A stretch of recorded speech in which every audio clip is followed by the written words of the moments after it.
বিসমিল্লাহির রহমানির রহিম। আসসালামু আলাইকুম। কেমন আছেন আপনারা সবাই? আলহামদুলিল্লাহ, আমিও ভালো আছি। আজকে আপনাদের মাঝে আমি নিয়ে আসছি তিহারি রান্না। তো তিহারি তো আমরা কম বেশ সবাই রান্না করতে পারি।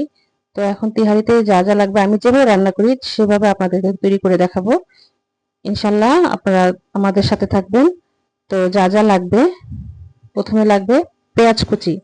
আমি এখানে 4টা পেঁয়াজ কুচি করে নিয়েছি। লাগবে কাঁচামরিচ, ফেটানো টক দই আছে এখানে, আমি ফেটিয়ে রেখেছি টক দইটা। আর লাগবে এখানে, এটা হচ্ছে জয়ফল। জয়ফল 3 ভাগের 1 ভাগ নিয়েছি। আর লাগবে এলাচি, 5টা এলাচি আছে আমার এখানে। আর 1 ইঞ্চি পরিমাণ এখানে দারুচিনি আছে, আমি এখানে 3টা নিয়ে নিয়েছি। আর লাগবে জয়িত্রী। এই 4টা মশলা আজকে আমরা এখানে ইউজ করব।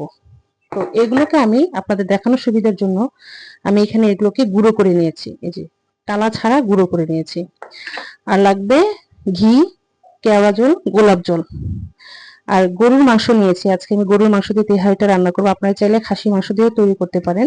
তো এখানে চর্বিযুক্ত, যেটা চর্বি সহ থাকে সেই রকম মাংস আপনারা নেওয়ার চেষ্টা করবেন। তো আমি এরকম ছোট ছোট করে কেটে নিয়েছি প্রত্যেকটা মাংসকে।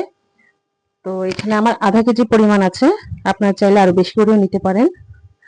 আর লাগবে পোলার চাল। তো এখানে আমার আধা কেজি মাংস আছে, আমি আধা কেজি পোলার চাল এখানে নিয়ে নিয়েছি।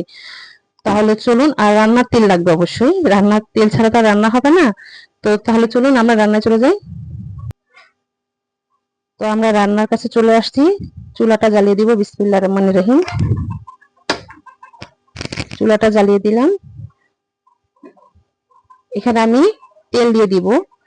এই তেহারি রান্নায় একটু তেলটা বেশি লাগে, তো আপনারা পরিমাণ মতন আপনারা বাড়িয়ে কমিয়ে নেবেন। তো আমি আমার অনুযায়ী, যেহেতু এখানে আধা কেজি 1 কেজি পরিমাণ কমপ্লিট হবে রান্নাতে, তো আমি ওই অনুযায়ী তেল দিয়ে নিব।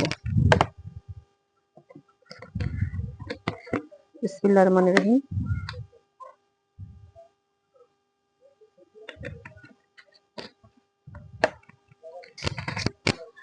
আমি একটা কথা বলতে ভুলে গিয়েছিলাম, এখানে আরেকটা লাগবে আদা রসুন বাটা আর হচ্ছে কিশমিশ। এখানে আমি 2 টেবিল চামচ পরিমাণ ভরে ভরে আমি আদা রসুন বাটা নিয়ে নিয়েছি। এখানে আমি জিরা ইউজ করব না, মরিচের গুঁড়ো, হলুদের গুঁড়ো আর ধনিয়া গুঁড়ো এগুলো কোনোটা ইউজ হবে না। তেজপাতা, তেজপাতা, লং, গোলমরিচ এগুলো কোনোটা ইউজ করবো না। জাস্ট যে 4টা উপকরণ নিয়েছি সেটাই আমি এখানে গুঁড়ো করে নিয়েছি। তো এখন আমি পেঁয়াজ দিয়ে দিব। বিসমিল্লাহির রহমানির রহিম।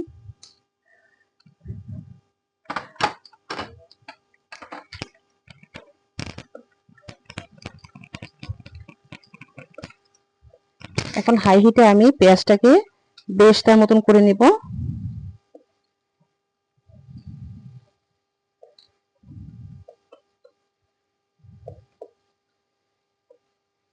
এটা লাল হওয়া পর্যন্ত আমরা অপেক্ষা করি। এখানে পেঁয়াজটা আমাদের ব্রাউন কালার হয়ে আসছে। তো এখন এর মধ্যে আমি মাংসগুলো দিয়ে দিব। বিসমিল্লাহির রহমানির রহিম।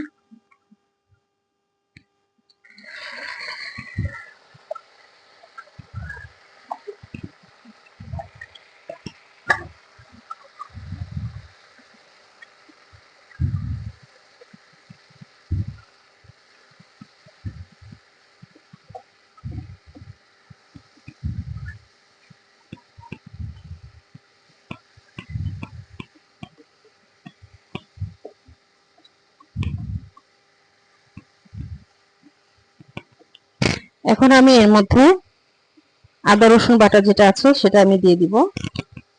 আদা রসুন বাটাটা দিয়ে দিচ্ছি।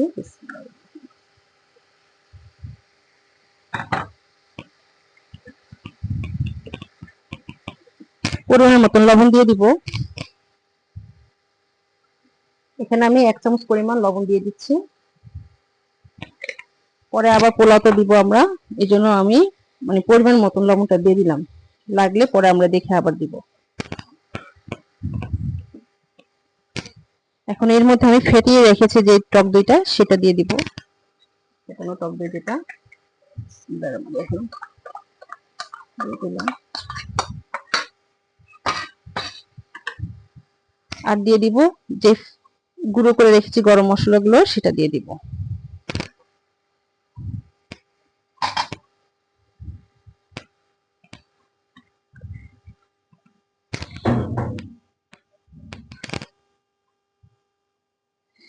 এখানে যে আমি পানি ইউজ করব সেটা না, এখানে যে মাংস থেকে যে পানিটা উঠবে সেই পানির মধ্যে এই মাংসটা রান্না হবে। তো আমি এখানে এক্সট্রা কোনো পানি ইউজ করব না। তো আপনাদের যদি প্রয়োজন মনে হয় তো আপনি একটু গরম পানি এটার সাথে অ্যাড করে দিতে পারেন মাংসটা সিদ্ধ হওয়ার জন্য। তো আর মাংসটা বলক চলে আসছে, তো আমি এখন এটাকে আমি মিডিয়াম আঁচে 30 মিনিটের মতো আমি রান্না করব, যেন মাংসটা গলে যায়। হ্যাঁ, তাহলে আমরা 30 মিনিট পর ফিরে আসছি। এখন আমি এখানে ফিরে আসলাম, দেখি আমার মাংসের কি অবস্থা। তো এখন একটু নাড়াচাড়া দিয়ে আমি এর মধ্যে কিছু কাঁচামরিচ দিয়ে দিব। এখানে 5টি কাঁচামরিচ আছে আমার, এটাকে ভেঙে দিব। আপনারা চাইলে ঝাল বেশি খেতে চাইলে বেশি করেও দিতে পারেন, যেহেতু আমি পোলার মধ্যে আবার কাঁচামরিচ বেশি ইউজ করব। তো এখানে আমি 5টি কাঁচামরিচ ভেঙে এভাবে দিয়ে দিলাম।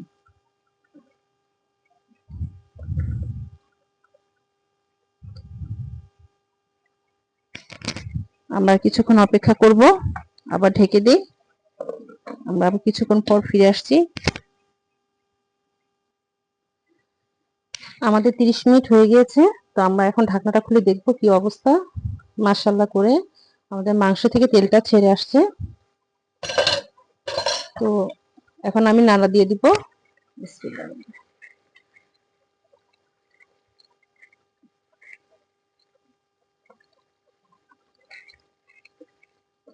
তেলটা ছেড়ে আসছে, যে তেলটা ছেড়ে আসবে তো এই তেলটা দিয়ে আজকে আমাদের এই তিহাইটা রান্না হবে। তো লাগলে আমরা সামান্য পরিমাণ অ্যাড করব তেলটা। আর এই মাংসটা আমরা একটা বাটির মধ্যে উঠিয়ে নিব, তা না হলে আমরা চালটা মিশাতে পারবো না। তো মাংসটাকে আমরা বাটির মধ্যে উঠিয়ে নামিয়ে রাখবো। তারপরে ওই তেলের মধ্যে যে মশলাযুক্ত যে তেলটা থাকবে ওটার মধ্যে আমরা চালটা দিয়ে দিব। তাহলে চলুন আমরা নামিয়ে নিই। এখন আমি মাংসগুলো নামিয়ে নিয়েছি। তো মাংস থেকে আমি তেলটা বের করে নিয়েছি। এই যে মাংসটা আমরা নামিয়ে নিয়েছি। এর যে তেলটা ছিল এক্সট্রা তেলটা আমরা বের করে এখন এই পাতিলের মধ্যে আমরা দিয়ে নিয়েছি। তার সাথে আমরা দিব এখন ঘি, পরিমাণ মতন ঘি দিয়ে দিব।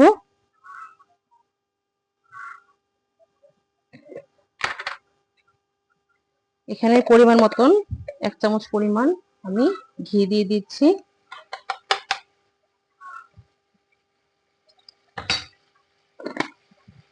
এখন দিয়ে দিব পোলার চাল। পোলার চালটা আমি ধুয়ে রেখেছি, তো এখন দিয়ে দিলাম। বিসমিল্লাহির রহমানির রহিম। ধুয়ে রেখে দিয়েছিলাম।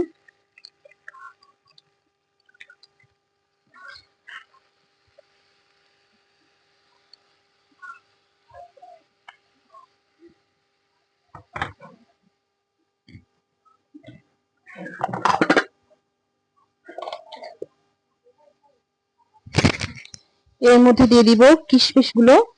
যে কিশমিশ গুলো রেখেছি 10-12টা কিশমিশ আছে। দিয়ে দিব কাঁচামরিচ, কটা কাঁচামরিচ আছে।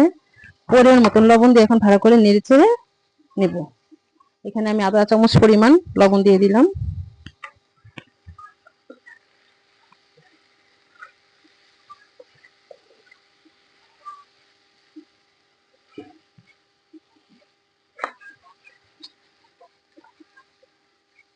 আমরা এর মধ্যে এক্সট্রা কোনো গরম মশলা ইউজ করব না, যেহেতু আমরা মাংস রান্নার সময় যা যা ইউজ করেছি ওইগুলোই এখন আমরা এটার সাথে অ্যাড করে দিব। তাহলে আমরা চালটা ভেজে নিই। আমাদের চালটা ভাজা হয়ে গিয়েছে, এখন আমি পরিমাণ মতন এখানে পানিটা দিয়ে দিব। বিসমিল্লাহির রহমানির রহিম।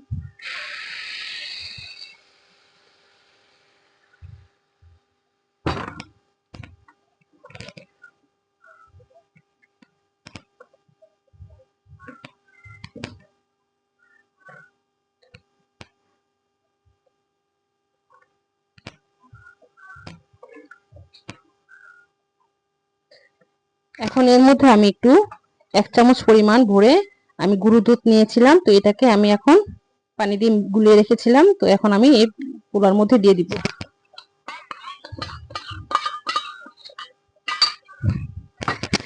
পরিমাণ মতন গোলাপ জল এবং কেওড়া জল আমরা এটাতে ইউজ করব। তো এখন আমি এটাতে হাফ চা চামচ পরিমাণ দিয়ে দিব।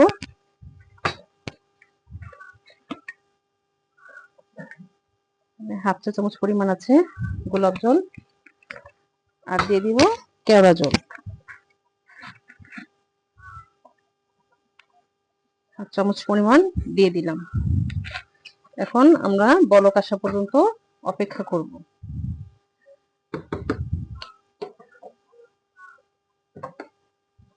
ঢেকে দিই। ঢেকে মিডিয়াম আঁচ করে দিচ্ছি। আমাদের চালটা বলক এসে পড়ছে। এই যে এখন আমরা অর্ধেক করে দিব জালটা।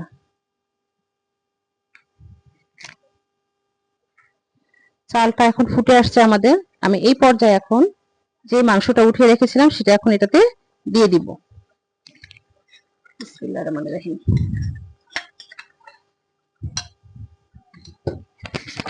ভালো করে নেড়ে দিব।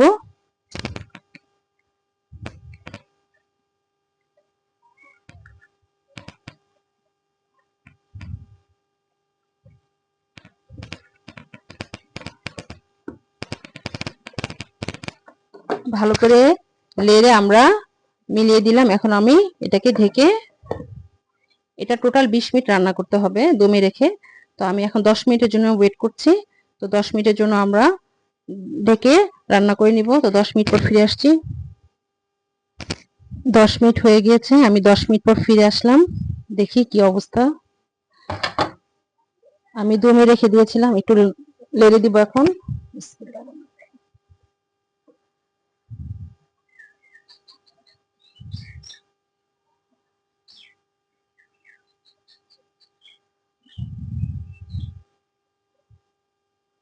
মাশাআল্লাহ, মাংস এবং চাল আমাদের সমান সমান। আমি আর 10 মিনিট লো হিটে রেখে দিব। ঢেকে দিলাম। আর 10 মিনিট পর ফিরে আসছি। আমাদের 10 মিনিট হয়ে গিয়েছে। তো এখন আবার ঢাকনাটা খুলে দিচ্ছি। বিসমিল্লাহির রহমানির রহিম। মাশাআল্লাহ করে আমাদের তেহারিটা কমপ্লিট। মাশাআল্লাহ করে অনেকটা ঝরঝরা হয়েছে এবং মাশাআল্লাহ অনেক সুন্দর সেন্টও আসছে। ফ্লেভারটা খুব ভালো লাগতেছে। আপনারা যখন রান্না করবেন ইনশাআল্লাহ আপনারাও এরকম ফ্লেভার পাবেন, আমি যেরকম ফ্লেভার পাচ্ছি। মাশাআল্লাহ। তো আমাদের রান্নাটা কমপ্লিট। তাহলে চলুন আমরা পরিবেশনে চলে যাই। তৈরি হয়ে গেল আমাদের তিহারি। মাশাআল্লাহ করে খেতে ভীষণ মজা। আমরা খেয়েছি, আপনারাও অবশ্যই তৈরি করে দেখবেন। আপনাদের তো ইনশাআল্লাহ ভালো হবে। তো আমি চেষ্টা করেছি যতটুকু আমি আমি যেভাবে রান্না করি আপনাদেরকে দেখানোর জন্য। তো এই তো এর সাথে আমরা টমেটো নিয়েছি, আপনারা চাইলে শসাও নিতে পারেন, কাঁচামরিচ, লেবু, যেভাবে আমরা খেতে গেলে সাধারণভাবে আমাদের কিভাবে দেওয়া হয় যেসব হোটেলে গেলে বা রেস্টুরেন্টে গেলে। তো তেহারির সাথে সালাদ অবশ্যই রাখবেন। তো আলহামদুলিল্লাহ আমার মাশাআল্লাহ করে অনেক ভালো হয়েছে রান্নাটা। আপনারা অবশ্যই বাসায় ট্রাই করবেন। আর আমার রান্না কেমন হয়েছে আমাদেরকে অবশ্যই জানাবেন। আপনারা যে যেখানে আছেন ভালো থাকেন। আর আমার জন্য বেশি বেশি করে লাইক এবং শেয়ার করে দিবেন এবং সাবস্ক্রাইব করতে ভুলবেন না। তো আমার জন্য দোয়া করবেন, আমি যেন আপনাদের মাঝে আরো নতুন নতুন রান্না নিয়ে আসতে পারি। তো সবাই যে যেখানে আছেন ভালো থাকেন, সুস্থ থাকেন। আল্লাহ হাফেজ।